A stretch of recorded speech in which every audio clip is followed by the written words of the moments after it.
Okay, so this is our last topic of the unit before we have our unit test this Friday. Today we're going to look at more relationships between variables, but not on the graph anymore. We're going to look at how they relate algebraically. And when we're looking at relationships between two variables or two values,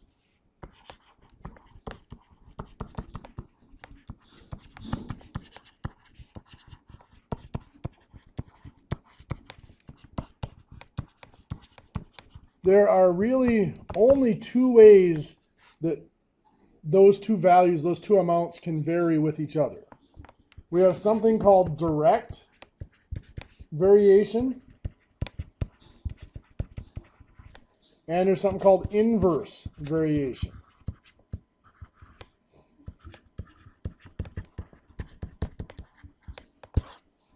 Direct variation is what we often refer to as proportional. You're looking at similar figures, the sizes of the sides in one figure are directly related to the sizes of the side in the other figure. Things like that. Your pay is directly related to your number of hours put in on the job, and several other examples like that. Direct variation, if I'm looking at values x and y, if the x value gets larger, the y value has to get proportionally larger. Or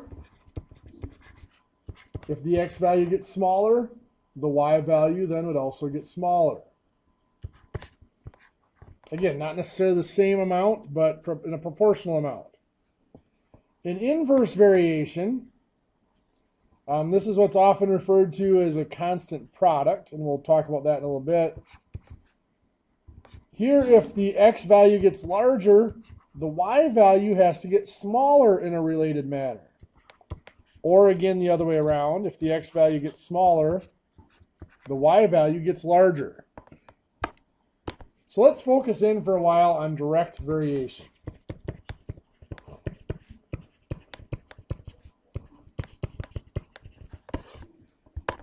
You might be told that two items are directly related. Might say, so directly related varies directly,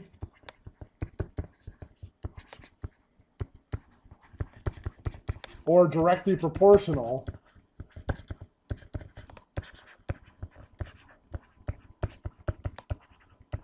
Are many of the phrases that are used with this.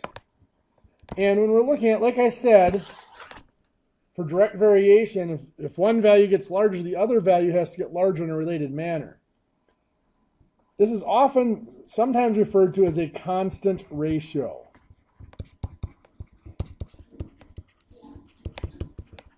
Constant ratio means it is proportional. That we can set them up in two ratios, and those two ratios must be equal. So what we're getting is that ratio of y over x has to be a constant. Now, an alternative way of expressing that, and a more useful way often of expressing that, is that the y value is equal to a constant times the x value. And that's often the form that's used that makes things a little bit easier to work with. So let's take a look at some examples, some of the wording for direct variation, and then some examples of direct variation. For example, let's say that we are told that y varies directly as x. Well, what that's telling us is simply this up here, that the relationship takes on that form, one of those two forms. Typically, we're going to use the one on the right. So y equals a constant times x. You don't have to use the variables x and y. We might be told that w varies directly with p. That means the same thing. We might also be told w is 18 when p is 3. So this is telling us two things here. we have this relationship right here. W varies directly with P. That's telling us that W equals a constant times P. But then next we have W is 18 when P is 3. This is what's often called an initial condition.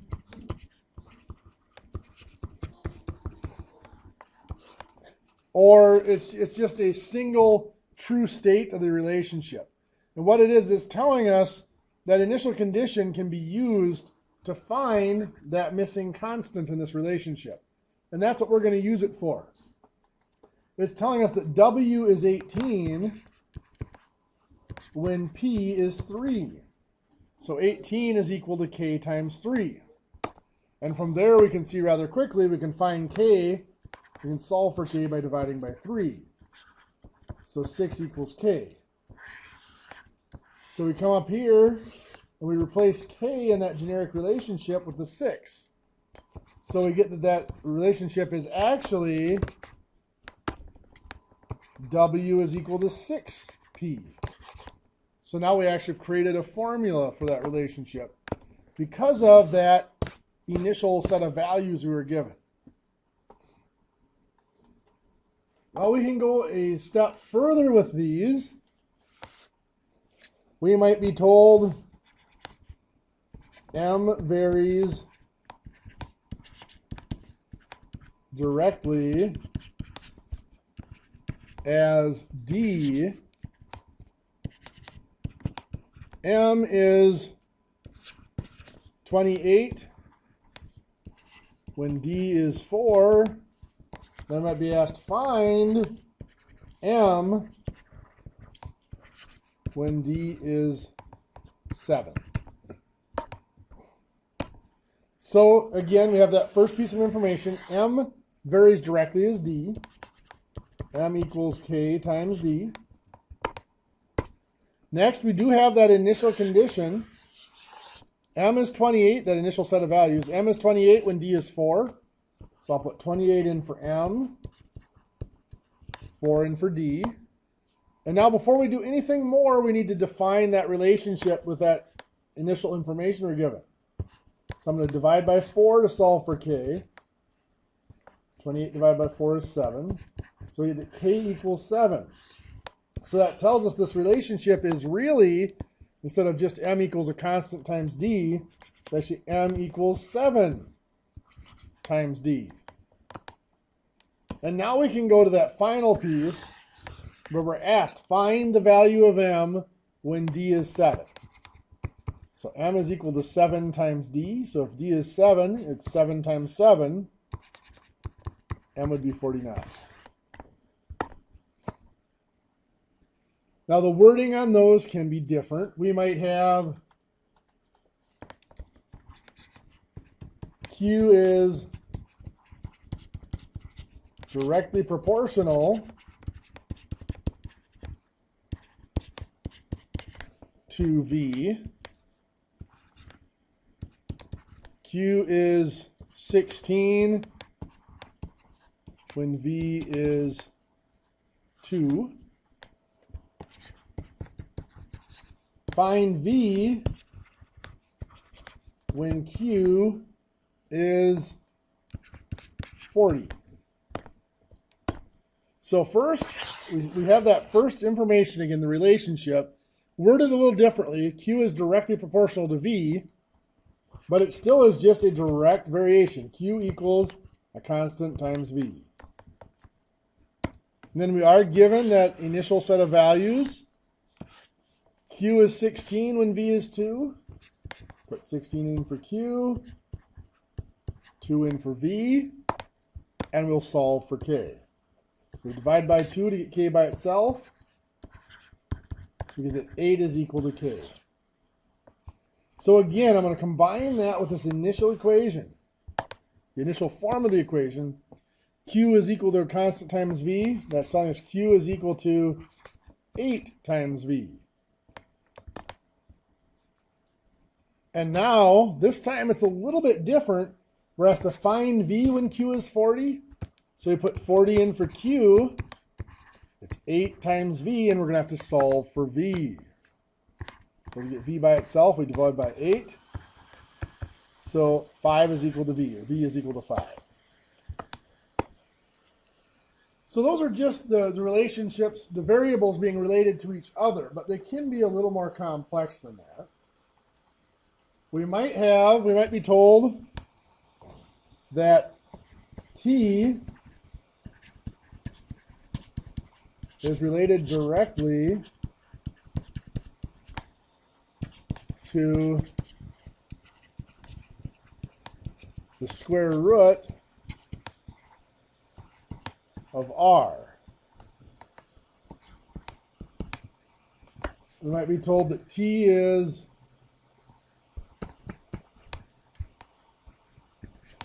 (21) when r is 9. We might be asked to find, let's find r when t is 42. So again, we start out with that relationship. It's a little more complex this time. T is directly related to, that's telling me that t is equal to a constant times something, the square root of r. So instead of just the constant times r, this time it's constant times the square root of r. So t is equal to k times the square root of r. Next, we do have that initial set of values. T is 21. We don't know k yet. When r is 9, so we put 9 in for r. Now there's going to be a couple of extra steps in solving this. We're going to have to take the square root of 9 there. Square root of 9 is 3. Now we know it's 3 or negative 3. For our purposes, we're just going to stick with the positive value of 3. So now we're going to divide by 3 to get that 7 equals k. So we're going to combine that then with our original relationship. T is equal to k times the square root of r. Well, we know k is 7. So t is equal to 7 times the square root of r. And now they're saying find r when t is 42. So we put the 42 in for t. And we are looking for r. So solving this, we would have to divide by the 7. So 6 is equal to the square root of r. And then to get r by itself, our last step would be to square it. Here to the square root. So 6 squared is 36. The square root of r squared is just r. So r is equal to 36. So r is 36 when t is 42. So those relationships don't have to be just simply a single variable to another variable. We can have, square roots and other things in there. For example, we might be told that y is directly proportional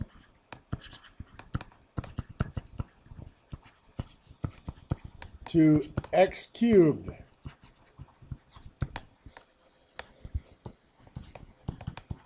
Y is 24 when x is 2. Find y when x is 5. So again, we have that relationship. Y is directly proportional, means y is equal to a constant times something. It's proportional to x cubed, so it's x to the third power. Next, we have that initial set of values. Y is 24 when x is 2. So we put in 24 for y. Still k. X is now 2, so it's 2 cubed. And again, we've got an intermediate step to go to here before we can solve. The 24 doesn't change, but 2 cubed, 2 times 2 times 2 is 8. And then we'll solve. We're going to divide by 8 to get x or k by itself. So 3 is equal to k. Our constant is 3. So again, we're going to combine that with our original formula. We're going to replace k there with 3. So y is equal to 3 times x to the third. And then finally, find y when x is 5. So we put 5 in for x. So y is equal to 3 times 5 cubed. We're going to do that. 5 cubed is 125, so it's 3 times 125. So y is equal to 375. Any questions? Okay, so now let's look at the other side, that inverse variation.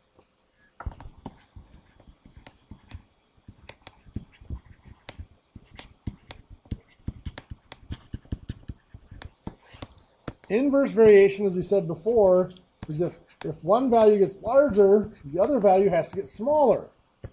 Or the other way around, if the first value gets smaller, the other value has to get larger. This is often worded as inversely related or varies inversely.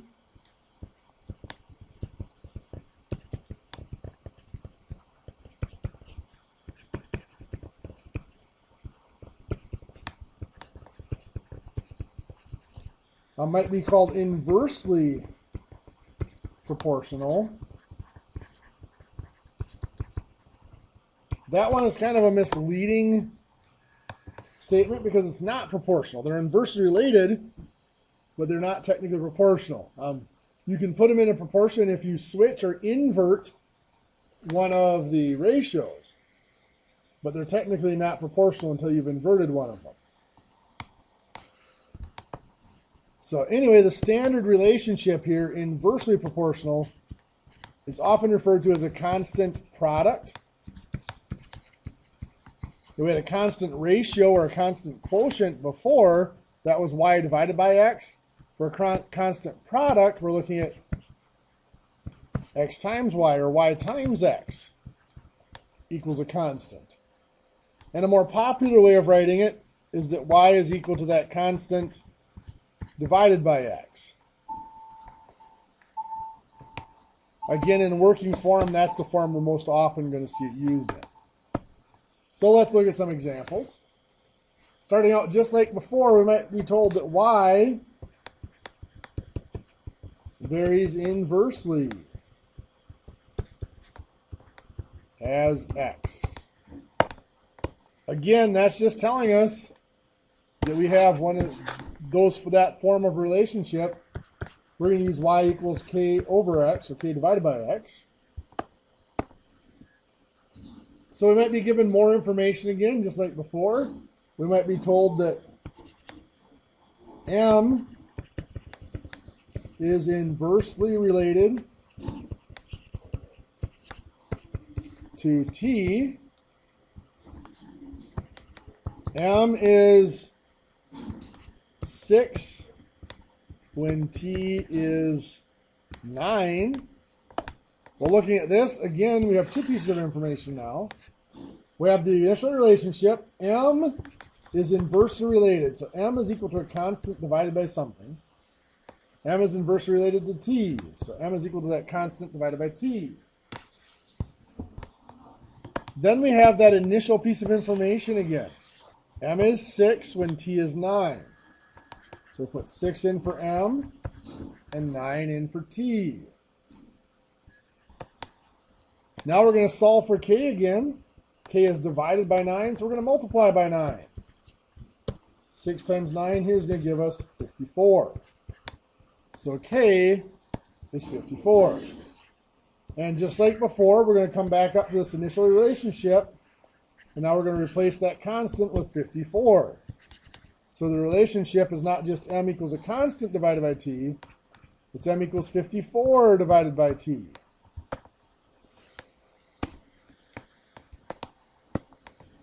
And of course, just like we did before, we can go an extra step.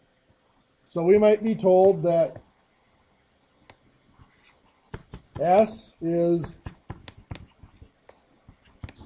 inversely related to B. S is 6 when B is 8. Find S when B is 3. Now just looking at this one, S is 6 when B is 8. When B is 3, remember inversely related, it's got to go the opposite direction. B got smaller. B went from 8 down to 3. So S is going to have to get larger. Now I said in a related manner, B3 is less than half of 8, so B got cut to less than half. That means S is going to get changed to more than double. So anyway, let's go through our steps. S is inversely related to B. So S is equal to that constant divided by B. Our initial values, S is 6 when B is 8. So S is 6, K divided by 8. Solving for K, we're going to multiply by 8. So 48 equals K. And again, we're going to use that to better define our relationship. So S is not just K over B, S is actually 48 divided by B. And then finally, find S when B is 3. So S is 48 divided by, instead of B, we put in 3. So 48 divided by 3 is 16. S is 16.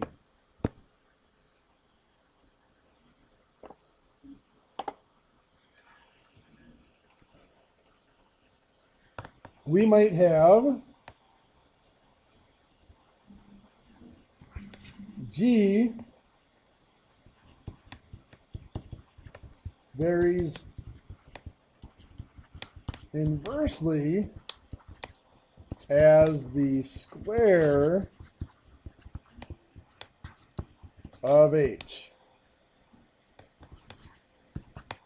G is 8 when H is 3. Find H when G is, let's see what's that going to come out to be.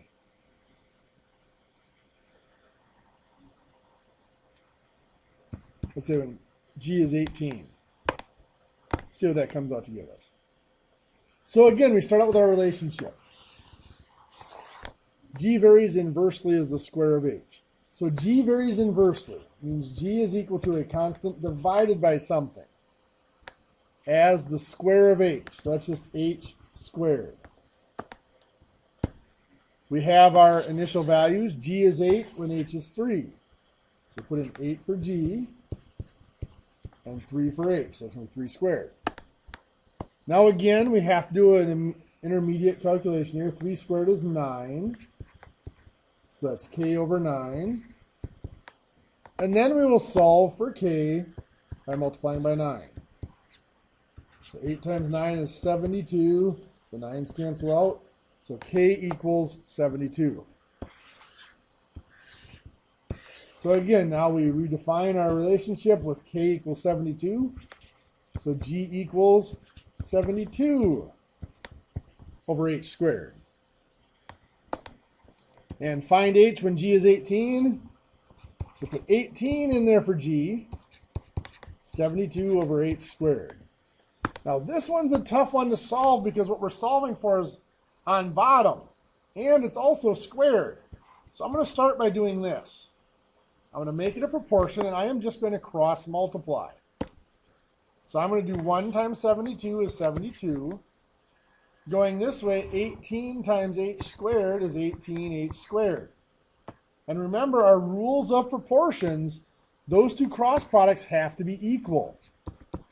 So 72 has to equal 18H squared.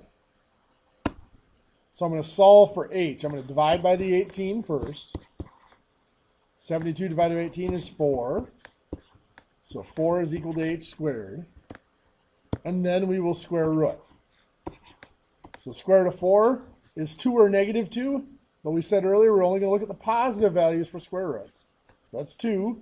Square root of H squared is just H. Okay, so let's look at examples of each type of this variation here. Best example for direct variation is in dosages based on weight or body surface area. Let's say that a doctor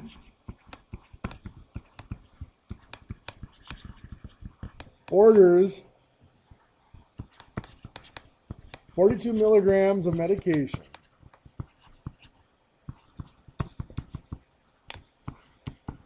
for a patient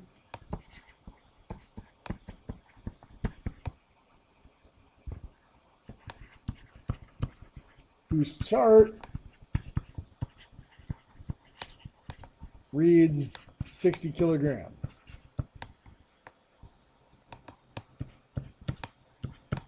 It is found the chart is wrong.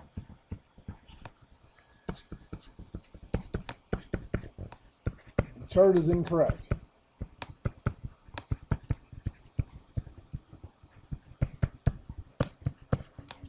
The patient's true weight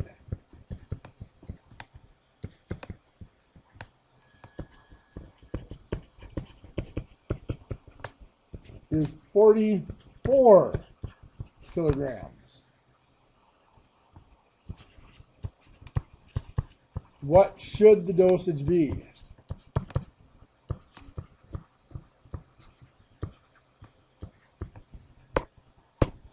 Now here it didn't make any statement about being directly related or inversely related, but we know from experience that the dosage based on weight is directly related to the weight of the patient. So we know that the dosage is equal to a constant times the weight. So now when the doctor thought the patient weighed 60 kilograms, they recommended a dosage of 42 milligrams. Now we are going to include the units in here. So 42 milligrams is the dosage, equals K times 60 kilograms. Now we're going to solve for K. So we're going to divide by 60 kilograms. So over on the right side, all that's left is K. On the left side, we've got 42 divided by 60 is 0.7. Milligrams divided by kilograms is milligrams per kilogram. So that constant is 0.7 milligrams per kilogram. So we're going to use that up here to rewrite our relationship. So our dosage is equal to 0.7 milligrams per kilogram times the weight of the patient. Next, well, now that we know that the patient is actually 44 kilograms, let's put that in there for the weight. So 0.7 milligrams per kilogram times 44 kilograms. Now I'm going to set this up using the rates. So this is actually milligrams over 1 kilogram times 44 kilograms here. I'm going to put that over 1. And what you'll see here is the kilograms cancel out. We have 0.7 times 44. That is what, 30.8. And all that's left for units is milligrams. So that patient should receive 30.8 milligrams or 31 milligrams rounded instead of the 42 milligrams that was ordered by the doctor.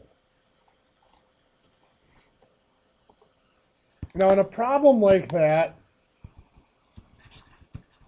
we said direct variation is proportional.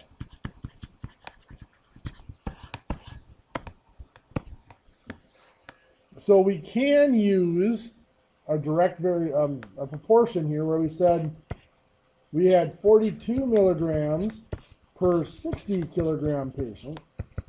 We want to know how many milligrams would it be for a 44 kilogram patient. And we could just cross multiply and divide here. 42 times 44 divided by 60. And we get that same 30.8.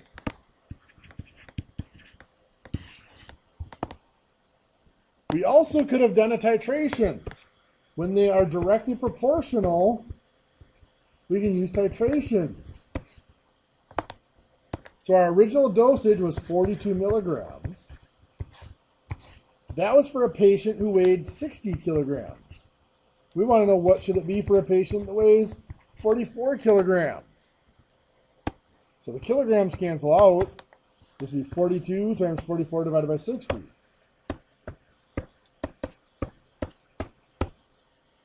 Giving us our 30.8 milligrams. So you can see a lot of the things we have done in the dosage calculation unit are directly related, or directly proportional. So they involve this direct relationship. Well, not to leave out the inverse relationship, one of the biggest things we have in our inverse relationship, if you do any basic chemistry, is something called the ideal gas law. Now we're going to look at a very simplified form of the ideal gas law. We're going to make the assumption that when temperature is constant,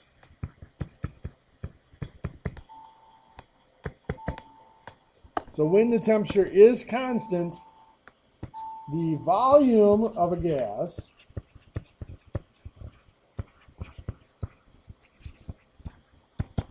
is inversely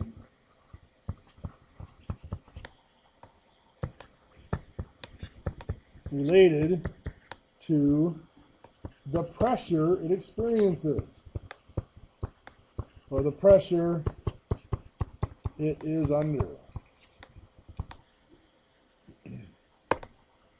So what does this mean? Well, let's say that we have a gas fills 28 cubic inches at a pressure of 9 pounds per square inch. Find the volume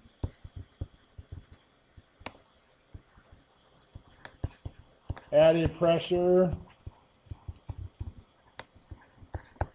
of 36 pounds per square inch. So we know that this is inversely related. So the volume is equal to a constant divided by the pressure. Or it could be the other way around. Pressure is equal to a constant divided by volume. Really doesn't make a difference. We know we had a volume of 28 cubic inches when the pressure was 9 pounds per square inches. So now to solve for K, we have to multiply by the 9 pounds per square inch. That cancels out. We get K over here. Now I'm going to multiply this out using our dimensional analysis. We have 28 inches cubed. I'm going to write that as inches times inches times inches. And we're going to multiply by 9 pounds per square inch over 1 square inch. So I'm going to write square inches as inches times inches. The reason I did that is so we can cancel out an inch and another inch. So now we have 28 times 9 is 252. Let me double check that. It is 252. Inches times pounds is inch pounds. So K is 252 inch pounds. So that relationship is that for this gas, at least for this particular gas, the volume is equal to 252 inch pounds divided by the pressure. So then we're asked, what is that volume going to be if the pressure goes to 36? So volume is equal to 252 inch-pounds divided by 36 pounds per square inch. Now we've done the units to make sure they work out, but I'm going to do it again. So 252 inch-pounds. I forgot my L up here. I'll put it over 1 divided by, so it's going to be times 1 over. Now, let me do this. This is 36. That there is 36 pounds over 1 square inch. We're going to multiply by the reciprocal of that. So it's going to be 1 square inch over 36 pounds. So you can see the pounds cancel out. Inches times square inches is going to be cubic inches. I've got 252 over 36. So that volume, 252 divided by 36. So it's 7 cubic inches. So it takes up 28 cubic inches at 9 pounds per square inch. If we quadruple the pressure up to 36 pounds per square inch, it can be compressed into 7 cubic inches. Now, I do have to be careful with that because remember that big assumption we made is that the temperature is constant. Well, when you compress a gas or decompress it, release the pressure on a gas, compressing it tends to cause the temperature to go up, and decompressing it tends to cause the temperature to go down. So you have to be very careful. As you're increasing the pressure that much, going from 9 pounds per square inch up to 36 pounds per square inch, chances are there's going to be quite a bit of heat generated in that compression. So you have to make sure you are cooling that gas as you're compressing it to keep the temperature constant.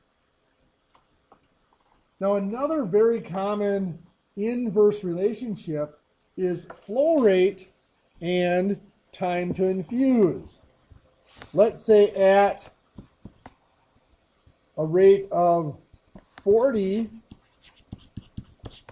drops per minute, it will take 6 hours to infuse the ordered amount of medication into a patient.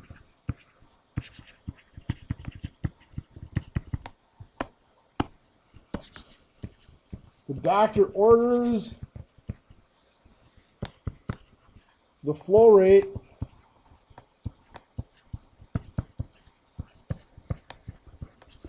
changed to 30 drops per minute.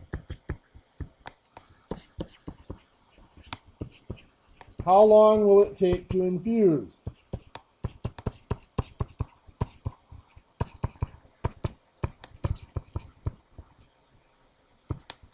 At that new rate. So how long will it take to infuse now? Well, we know that the time to infuse is inversely related to the infusion rate. So we're going to put time is equal to the constant divided by R, the rate. We know it was going to take 6 hours at a rate of 40 drops per minute. I'm going to leave the units off of this just for the sake of time. So now we can find K by multiplying by 40. So 6 times 40 is 240. Our 40s cancel out. So the constant here is 240. So we combine that with our original relationship here. Time is equal to constant divided by R. Now time is equal to 240 divided by R. And we want to know how long will it take at 30 drops per minute. So time is equal to 240 divided by 30 drops per minute. Well, 240 divided by 30 is 8. So that new time is going to be 8 hours. if we slow down the infusion rate. That makes sense. If the infusion rate goes down, the time should go up.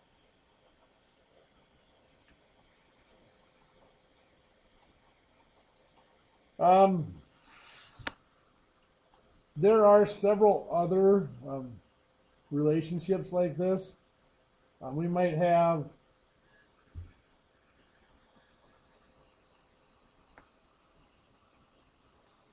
looking at an electrical current. We're trying to do shocking a patient. If the voltage is constant,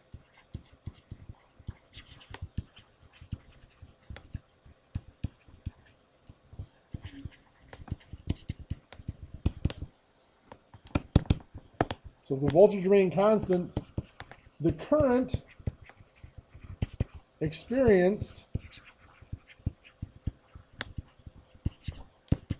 is inversely related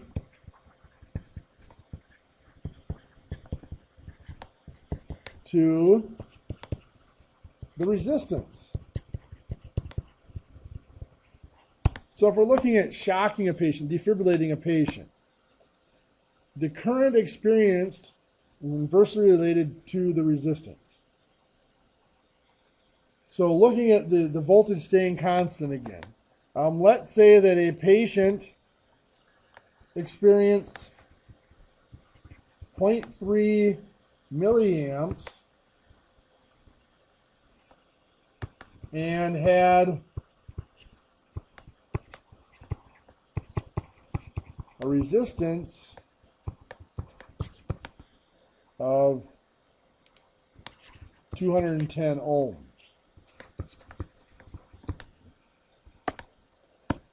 Let's say find the current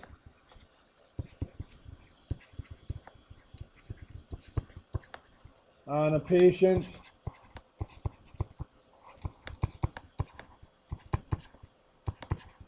with 180 ohms resistance.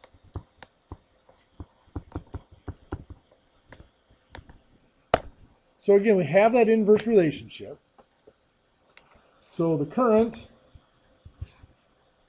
or we'll just say C for current for now, is equal to that constant divided by that resistance. So we have the 0.3 milliamps, we're just going to leave that as milliamps, equals our constant over 210 ohms. And we solve for K. So let's see, 210 times 0.3 looks like it's 63 equals K. So that gives us the relationship that our current is equal to 63 divided by the body's resistance. So let's put in that new resistance of 180. 63 divided by 180 gives us 0.35 milliamps.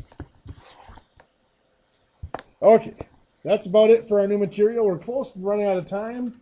So some pages to look at to practice this stuff. On page 231 through 235, 1 through 9 are graphs. I'm dealing with changes in concentration, inverse and direct relationship in graphs. And then page 240 through 241 are the word problems like we've been discussing, 1 through 21, the odds. So remember, on Friday will be our Unit 4 test, and then we'll have the whole hour on Friday to do it. You will have up to 2 hours to do it, but the second hour you'll have to take outside of class somewhere if you need it. And then next Monday we'll start statistics. Okay, you guys have a great day.